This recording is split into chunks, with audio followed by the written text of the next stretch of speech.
तो hello guys, आ चुके हैं एक न्यू वीडियो के साथ। आज का वीडियो हमारा पॉलिटिकल साइंस का 12th क्लास का पर्यावरण और प्राकृतिक संसाधन के बारे में, जो कि मोस्ट इम्पोर्टेंट, इसके मैं नोट्स आर्ट्स को आपको आज प्रोवाइड कराने वाला हूं, जो कि आज इसमें मैं पूरा चैप्टर फिनिश करा दूँगा। देख सकते हैं कि आप ज़्यादा बड़ा चैप्टर नहीं है, बहुत अच्छी तरीके से नोट्स लिखे हुए हैं, बहुत ही साफ़ तरीके से।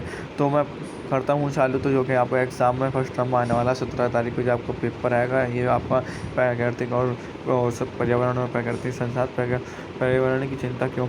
1960 के बाद पर्यावरण को लेकर विश्व में चिंता हुई बड़ी क्यों। दुनिया का विश्व में स्वच्छ पानी की लगातार कमी हो रही है। अंटार्कटिक की बर्फ़ पिघलती जा रही है, जिस कारण विश्व का कुछ देश अपनी पानी में डूब जाएंगे। ओजोन परत में छेद होने के कारण, उपजाऊ भूमि में कमी होने के कारण, प्रदूषण लगातार बढ़ने के कारण, ये आपके सारे कारण हुए।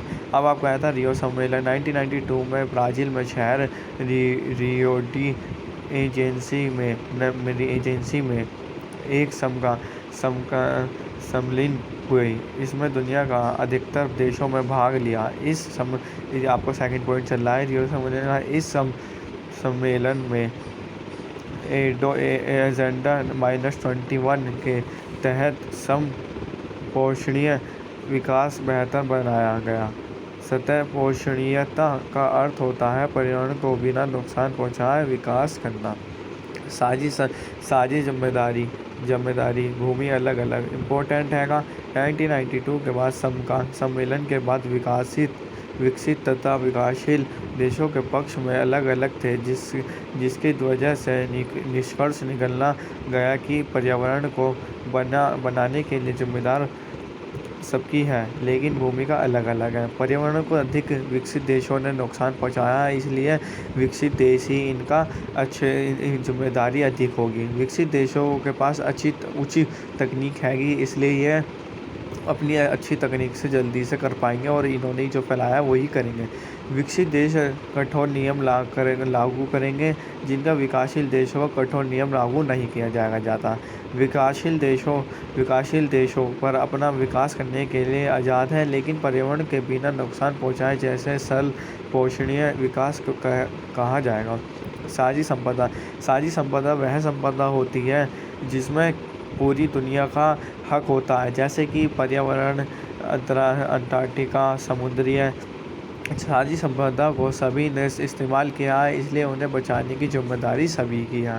पर्यावरण को लेकर भारत के पक्ष इम्पोर्टेंट है। भारत को पर्यावरण को बचाने के लिए अपने पक्ष रखे, जैसे भारत में 2002 में क्योटो प्रोटोकॉल पर हस्ताक्षर किए। भारत ने नेशनल ऑटो फ्यूल पॉलिसी के द्वारा CNG का इस्तेमाल को बढ़ावा दिया। 2003 में बिजली अधिनियम के नए नवीकरणीय संसाधन द्वारा बिजली बनाई गई। चौथा पॉइंट, भारत का मानना है कि ग्रीन हाउस गैसें विकसित देशों को अधिक उत्सर्जन का मतलब होता है निकलना है, की जिम्मेदारी अधिक है। पर्यावरण का आंदोलन एक के अनेक पर्यावरण को खोज खनिजों द्वारा नुकसान पहुंचाया गया है तथा खनिजों का अधिक इस्तेमाल करने से भी पर्यावरण को नुकसान पहुंचाया। आंदोलन फिलोसफी पे ऑस्ट्रेलिया की कंपनी ने खिलाफ ने आंदोलन किया। ऑस्ट्रेलिया देश के फिलिपीन नदी पर बांध के खिलाफ लोगों ने आंदोलन किया। भारत में नर्मदा नदी बचाओ आंदोलन।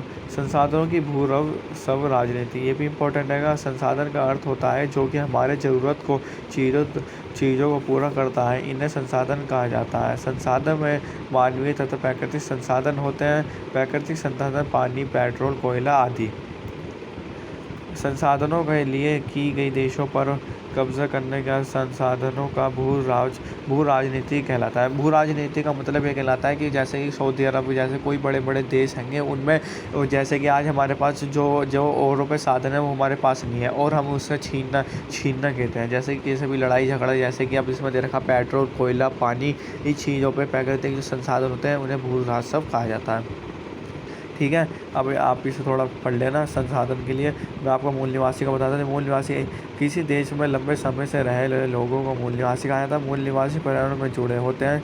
पर्यावरण को बचाने के लिए मूल निवासियों का बेहद योगदान है। दुनिया में 30 करोड़ मूल निवासी हैं और भारत में कुल जनसंख्या में 8% मूल निवासी हैं। तो गाइस वीडियो अच्छी लगी तो लाइक कमेंट एंड शेयर। मेरे नोट्स कैसे लगे अपनी कॉपी नोट डाउन करो। आप कहोगे तो डिस्क्रिप्शन में इसका लिंक दे दूँगा। तो मेरे चैनल को सब्सक्राइब करो। आगे भी आफ्टर 12th में आपको बताऊँगा कौन सा कोर्स करना चाहिए।